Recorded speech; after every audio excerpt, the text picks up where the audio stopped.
Barka da an tayawa, tabbatar da ka danna subscribe da kuma alamar ƙararrawa domin samun sabbin fina-finan Indiya Hausa. Kuma duka a kyauta! A Indian Hausa Channel TV.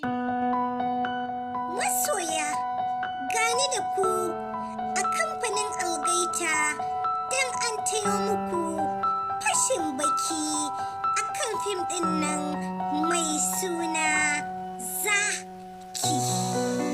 Zaki shahararren kafce ne na kamfanin algaita studio masu burbuɗin fassara suka fassara muku shi. Zaki labari ne akan wasu jajirtattun ahali masu matukar kaunar junansu. Wannan ahali ba su da wani buri da ya wuce su ga kowannensu yana rayuwa cikin farin ciki da annishuwa. Kuma kowanne ɗaya daga cikin wannan ahalin rayuwarsu a cike take da jarumta, babu rabo a cikinsu ko da mutum ɗaya ne. Wannan ahali ba su fiye takalan kowa ba sai an takale su, sai dai kuma duk wanda ya shiga gonansu ya takalo ɗaya daga cikin wannan jarumai guda uku, ba ruwansu da wani minista ko kuma ministan cikin gida. Shi ka kawai mahaifinsu ya raine su da shi. Sai dai akwai wasu azzalumai mabambantan ra'ayi, su biyu suna ta yaki a tsakaninsu.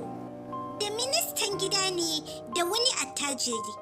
Shi ministan gida yana yaki ne akan mulkinsa, shi kuma attajiri yana yaki ne akan kimarsa.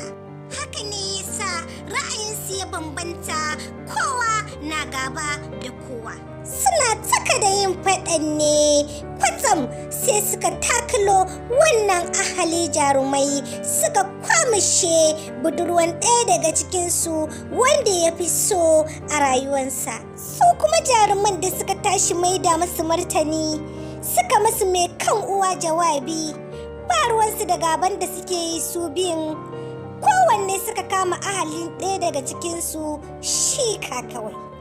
Maza masu gaban naka suka sasanta kawunansu, suka manta da gaban da ke tsakaninsu, sun ga faɗan da ya fi ƙarfinsu, suka haɗa kai don kawo ƙarshen gwaskayen naka. Tabbas wannan kafce yana kunshe da cakwakiyoyi fim wanda na furta a baya.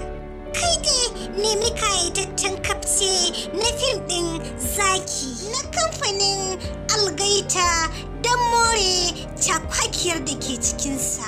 Kada ka manta, idan wannan shine zuwanka karo na farko zuwa wannan tasha tamu mai albarka mai suna Indian Hausa Channel TV.